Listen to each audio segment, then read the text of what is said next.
ഇന്ന് ബിനീഷക്ക് ഹോസ്പിറ്റലിൽ കാണിക്കാൻ വേണ്ടി ഒരു ട്രീറ്റ്മെന്റ് വന്നാട്ടെ.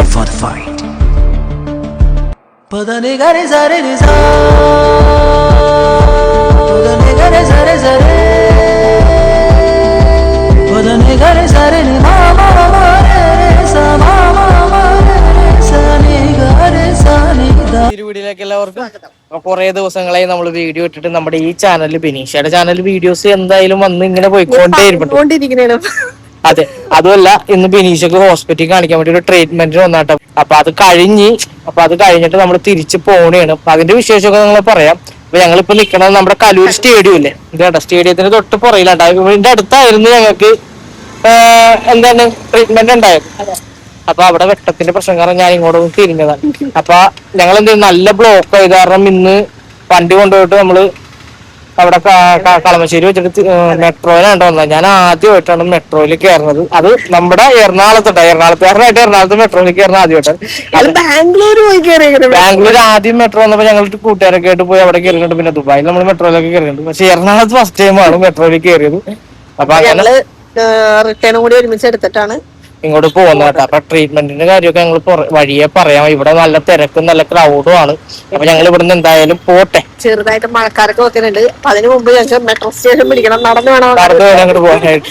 വഴിക്ക് അറേബ്യൻ പാലസിൽ കയറിയിട്ടോ. ഞങ്ങൾ കുറച്ച് മന്തി കഴിച്ചിട്ട് പോകുന്നില്ല. ഭക്ഷണം കഴിച്ചിട്ട്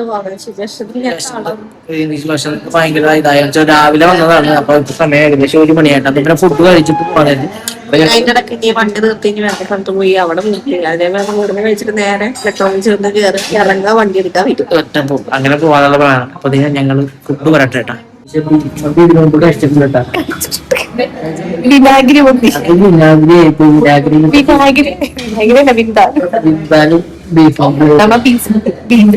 കഴിക്കൂലേ, ആ സമയം ബിന്ദാലും മന്തി റൈസിനൊക്കെ അതാണ് ഞാൻ അത് കഴിഞ്ഞിട്ട് വേറെ ഞങ്ങള് വയനാട് പോയപ്പോ കഴിച്ചില്ല. റെജി ജോൺ കഴിച്ചു. അപ്പോഴാണ് ബീഫ് മന്തി നല്ല മനസ്സിലായത്.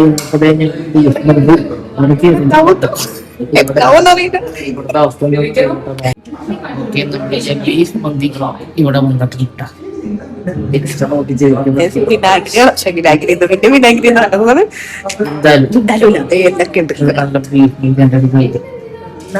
എല്ലാ കാര്യമൊക്കെ പറഞ്ഞിട്ട് നല്ല ചൂടുണ്ട്. അതുകൊണ്ടാണ് ഞാൻ അങ്ങനെ എടുക്കാത്ത. ഈ ചായനെ കൊണ്ട് നമുക്ക് എടുക്കാം. കഴിച്ചു നോക്കാൻ ചായ കോഴിക്കോട് എടുക്കുന്ന കാഴ്ച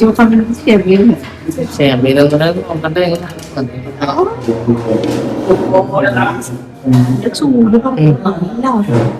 നല്ല അടിപൊളി മന്തിയാണ്.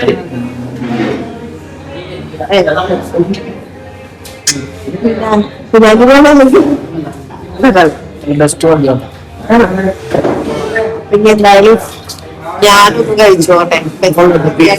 നല്ല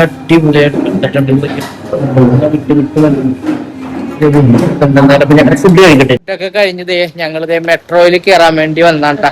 കാര്യം ഇവിടെ നിന്ന് ഇനി കുസാറ്റി പോയി ഇറങ്ങിയിട്ട് വേണം നമ്മുടെ വണ്ടി എടുത്തിട്ട് നമുക്ക് പോകാനായിട്ട്. അപ്പൊ ഫുഡ് കഴിച്ചിട്ട് കുറച്ചു നേരം നടക്കണം. നല്ല ശീലമാണെന്ന് പറഞ്ഞു. കാരണം ബിനീഷ് നല്ലോണം നടന്നു. സ്റ്റേഡിയത്തിന്റെ അവിടുന്ന് ഇവിടം വരെ നടന്നു. മെട്രോയിൽ കയറാൻ വേണ്ടി വന്നല്ല, നല്ല ബ്ലോക്ക് ആയിരുന്നു. അത് കാരണം വണ്ടി അവിടെ വെച്ചിട്ട് ഞങ്ങൾ ഇങ്ങോട്ട് പോകുന്ന കേട്ടാ. പറഞ്ഞ സമയത്ത് 10:30ക്കാണ് വന്നത്. ഞങ്ങൾ അവിടെ മെട്രോന്ന് കയറുമ്പോ 10:45. അപ്പൊ അത് കാരണം വേഗം ട്രെയിൻ പറയട്ടെ കേട്ടാ.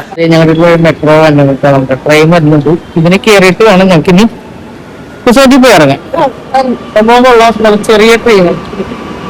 എന്താ സൗണ്ട്? ഒരു ലേഡിയാണോ ഓടിക്കണം? വലിയ സൗണ്ട് ഒന്നും ഇല്ലല്ലോ. മെട്രോ എന്നൊക്കെ ഞങ്ങൾ ഇറങ്ങിയിട്ടാ. ഇറങ്ങിയിട്ട് കണ്ടോ നമ്മുടെ വണ്ടി ഇവിടെയാണ് കൊണ്ടുവന്നിട്ടത്. പാർക്കിംഗ് സൗകര്യം ഒന്നുമില്ല. അവിടെ നിന്ന് നമ്മൾ കയറി പോയി തിരിച്ചതേ ഇവിടെ വന്ന് ഞങ്ങൾ ഇറങ്ങി. ചില മെട്രോ സ്റ്റേഷനിൽ കണ്ടിട്ടുണ്ട് പാർക്കിംഗ് ബാക്കിലോട്ട്. പക്ഷെ പിന്നെ ഇവിടെ അങ്ങനെ ഇല്ല കേട്ടോ. കാരണം ഭയങ്കര ബുദ്ധിമുട്ടാണ്. പിന്നെ എന്തായാലും ഞങ്ങൾ വണ്ടി കയറി യാത്ര തുടങ്ങും. പറയാറുണ്ട്. ഇപ്പൊ വന്ന് അങ്ങനെ പോയി വന്നതിന് ശേഷം ഇവിടെ വന്നിട്ട് പണിയൊക്കെ എടുത്ത് വേഗം ഒതുക്കാന്ന് വെച്ചാൽ അപ്പൊ ഞാൻ കൂട്ടിയിട്ട സ്ഥലമാണ് ഇവിടെ ആകെ പാടെ കൊളോക്കി വെച്ചേക്കുന്നത്. ഇതിങ്ങനെ അടിച്ചു നോക്കും വിനീഷ. അത് നശിപ്പിച്ചത് ഇതാട്ടൊക്കെ എടുത്തോണ്ടിരിക്കുന്നത്. അതാ കുപ്പിയുടെ മൂടിയെടുത്ത് മൂടി എടുത്ത് ചവച്ച് അത് കളിച്ചോണ്ടിരുന്നത്. അത് സമ്മതിക്കൂല ബിനീഷിനെ കൊണ്ട് ഇങ്ങനെ അടിച്ചത് ഇങ്ങനെ കൂട്ടിയിടും ബിനീഷ്. പക്ഷെ ഇവൻ വന്നിട്ട് അത് ചിക്കിച്ചിരകി അങ്ങനെ വെക്കും. ഇപ്പൊ കെട്ടിയിട്ടൊക്കെ ഉണ്ടാ, ഞാൻ പുറത്തോട്ട് ഒന്ന് പോകാൻ വേണ്ടി പോണാണ്. അപ്പൊ അത് കാരണം അതിന് റോഡനെ പിടിച്ച് കെട്ടിയിട്ട് അപ്പൊ ഞാനിവിടെ ഒന്ന് അടിച്ചിടാല്ലാന്ന് വെച്ചാൽ ഇല്ലെങ്കിലും വേഷകെട്ട ഇനി ഇത്രയും ചവറുണ്ടല്ലോ ഞാൻ മേടിക്കേണ്ടതേ. ഇന്നലെ വെട്ടി കഴിഞ്ഞപ്പോ അതിന്റെ ചവറുണ്ട്. പിന്നെ അതേപോലെ തന്നെ മഴ കാരണം 2 ദിവസമായി അടിച്ചിട്ട്. പിന്നെ ഇന്നലെയാണ് നമ്മൾ പോയി വന്നപ്പോഴത്തേക്ക് അമ്മച്ചി ഒരു കാര്യം പറഞ്ഞു, ഇതുവരെ മെട്രോയിൽ കയറാൻ പറ്റിയിട്ടില്ല. അപ്പൊ അമ്മച്ചിനെയും കൊണ്ട് ഒരു ദിവസം ഞങ്ങൾ എന്തായാലും മെട്രോയിൽ പോകുന്നുണ്ട്. അതായത് അമ്മച്ചിക്ക് വയ്യ, പ്രായോ ഇതാണെന്നൊക്കെ പറഞ്ഞിട്ട് മെട്രോയിൽ പറ്റിച്ചു. അമ്മച്ചിനെ ആരോ പറ്റിച്ചു മെട്രോയിൽ കയറണമെന്ന് പറഞ്ഞപ്പോഴത്തേക്കും ആരും നമ്മുടെ കുടുംബത്തിലുള്ളവരൊക്കെ തന്നെയാണ് പറ്റിച്ചത്. അമ്മച്ചിക്ക് കയറാൻ പറ്റൂല. അമ്മച്ചിക്ക് കയറിയിട്ടുണ്ടെങ്കിൽ എന്താണ് പെട്ടെന്ന് മെട്രോ ഇങ്ങനെ വരും, ഇങ്ങനെ പോകും, കാലെടുത്ത് വെക്കാൻ വേണ്ടിട്ട് ഇങ്ങനെ അമ്മച്ചി കാലിങ്ങനെ എടുത്ത് വെക്കല്ല. അപ്പൊ തന്നെ മെട്രോ പോയി കളയും. പിന്നെ കയറാൻ പറ്റൂല, സ്റ്റെപ്പ് കയറണം, അങ്ങനെ ഇങ്ങനെയെന്നൊക്കെ പറഞ്ഞ് പേടിപ്പിച്ച്. അപ്പൊ ഞങ്ങള് മെട്രോയിൽ പോയ കാര്യം പറഞ്ഞേ. അപ്പൊ കാര്യം പറഞ്ഞപ്പോഴത്തേക്കും അമ്മച്ചി വേഗം തന്നെ നോടോ എന്നോട് ഇങ്ങനെയോടോ പറഞ്ഞത് എന്നെ പറ്റിച്ച് ഒഴിവാക്കിയതാണോ ഒരു 200 അമ്മച്ചി വേറെ വേഷം പോയി. ആരതൊന്നും പറയണില്ല. എന്തായാലും അമ്മച്ചിനെ ഒന്ന് മെട്രോയിൽ കയറ്റാൻ വേണ്ടി ഒരു ദിവസം നമ്മള് കൊണ്ടുപോകണം. അപ്പൊ അമ്മച്ചിയുടെ എക്സ്പീരിയൻസ് ഒക്കെ അറിയാൻ പറ്റും. പപ്പയെ പോയിട്ടില്ല, പപ്പേനെയും കൊണ്ടുപോകണം. അപ്പൊ അങ്ങനെ ഞങ്ങള് ആ കാര്യമൊക്കെ സംസാരിച്ചു വന്നപ്പോ ഇതിങ്ങനെ വന്ന് പറഞ്ഞിട്ട് ഞങ്ങളിങ്ങനെ നമ്മളെ വീട്ടിലെത്തി കഴിഞ്ഞിട്ട് ഓണോന്റെ അതെ അലമ്പ് പരിപാടിയാണ് ഈ കാണുന്നത്.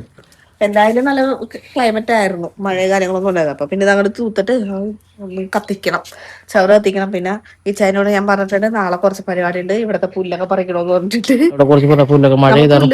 ഏൽപ്പിച്ചിട്ടേ ആ ചേട്ടൻ ഇതുവരെ വന്നിട്ടില്ല. ഇനി നമ്മ തന്നെ അപ്പൊ അത് കഴിഞ്ഞ ദിവസം അവിടെയുള്ള പുല്ലൊക്കെ ഞങ്ങൾ കുറച്ച് വെട്ടി. ഇങ്ങനെ ഓരോ ദിവസം വെട്ടിക്കൊണ്ടിരിക്കണം. നമുക്ക് ഇത് ശീലമില്ലാത്തോണ്ട് ഒറ്റ ദിവസം കൊണ്ട് നമ്മളെ കൊണ്ട് പറ്റൂല. ചൈന ചിലപ്പോ ഞാൻ ഹോസ്പിറ്റലിലോട്ട് എടുത്തോണ്ട് പോകേണ്ടി വരും. അതാണ് വിനീഷിനെ കൂടെ ഏൽപ്പിക്കില്ല. പിന്നെ ഇവനാണെങ്കിൽ സമ്മതിക്കൂല.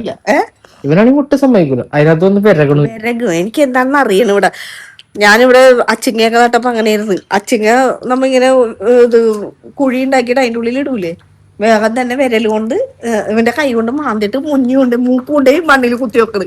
അത് അതേപോലെ ഇവരും ചെയ്യോട്ടോ. ഇത് കണ്ട കുരുത്തക്കേടാണ് ഇവിടെ കിടന്നത്. കുരുത്തക്കേടിന്റെ ആശാനാണ് ആള്. പിന്നെ പാവം കേട്ടോ, ഭയങ്കര സ്നേഹമാണോ. ഇപ്പോഴാണ് അപ്പൊ ഫ്രീ ആയത്. അപ്പൊ എന്തായാലും ഞാനൊന്ന് ഇതൊക്കെ അടിച്ച് ഒന്ന് സെറ്റ് ആക്കട്ടെ. അത് കഴിയുമ്പോഴത്തേക്കും അവിടെ ഒരാളിരിക്കണ്ട, അപ്പുറത്തൊരാളിരിപ്പുണ്ട്. ചേച്ചി മേരിയമ്മക്കയുടെ ഒരു ഗ്യാങ് ഉണ്ട്. വൈകുന്നേരം വർത്താനം പറയുന്ന ഒരു ഗ്യാങ് ഉണ്ട്. ആ ഗ്യാങ് ആയിട്ട് പോയിരുന്ന് വർത്താനം പറയലേക്ക് കുറച്ചേരം വർത്താനം വെച്ചാൽ ട്രീസ് സ്റ്റേഷനോടെ ട്രീസ് ഒറ്റക്ക വെറുതെ ഇങ്ങനെ മുറ്റത്ത് ഇങ്ങനെ ആള് ഒറ്റക്ക് ഇങ്ങനെ ഇരിക്കുമ്പോ എനിക്കതൊരു ഫീൽ ചെയ്യും. അപ്പോഴത്തേക്കും ഞാൻ അവിടെ പോയിരുന്ന കുറച്ചേരം അരമണിക്കൂർ ഞാൻ വർത്താനം പറഞ്ഞു. ഞാൻ എന്റെ പ്രാക്ടീസും പരിപാടിയൊക്കെ കഴിഞ്ഞിട്ട് തിരിച്ചു വരും. അപ്പൊ നമ്മുടെ വീഡിയോ ഇന്നത്തെ ഇത്രയൊക്കെ തന്നെയുള്ളൂ. എല്ലാവർക്കും ഇഷ്ടപ്പെട്ടെന്ന് കരുതുന്നത്. അപ്പൊ പുതിയ വീഡിയോ ആയിട്ട് വരാം. Okay, by.